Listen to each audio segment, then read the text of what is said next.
person according to their conduct and as their deeds deserve. Sabihin nyo, judgment and restoration.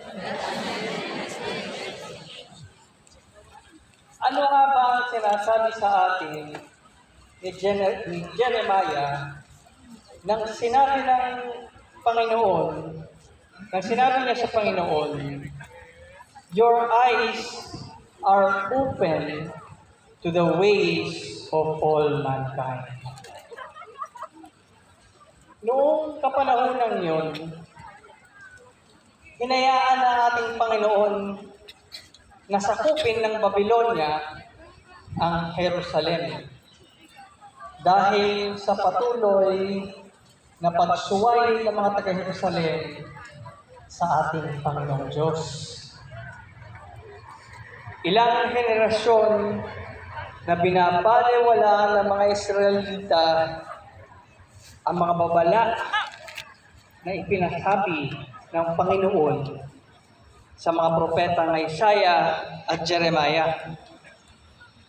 Naiwanan na nila ang kanilang mga makasalanang pamumuhay at magbalik loob sa ating Panginoon.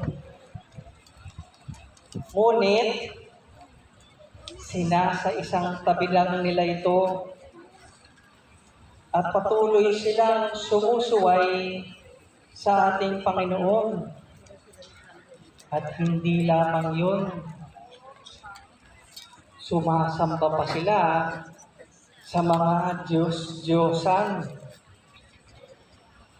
Jeremiah chapter 32 verse 28 to 30 says,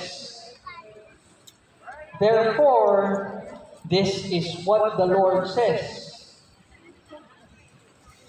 I will hand this city over to the Babylonians and to Nebuchadnezzar, king of Babylon, and he will capture it.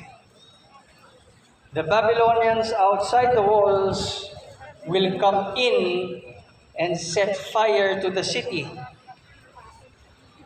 They will burn down all these houses where the people provoked my anger by burning incense to Baal on the rooftops and by pouring out liquid offerings to other gods. Israel and Judah have done nothing but wrong since their earliest days. They have infuriated me with all their evil deeds, says the Lord. Narinig niyo ba yun? Ang mga Israelita, mga taga-Huda, ay naging mga makasalanan. Laging tinatalikuran ng ating Panginoon. Kaya nagalit ang ating Panginoon sa kanila at hinayaan silang mapunta sa mga taga-Babylonia. Ngayon, anong ibig sabihin ni Jeremiah na bukas sa mga mata ng Panginoon sa lahat ng mga ginagawa ng tao?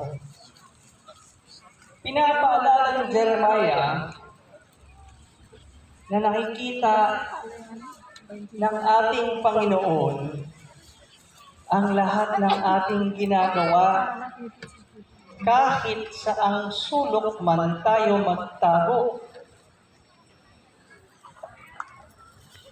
Kahit na magtago ka pa sa ilalim ng lamesa, alam ng Panginoon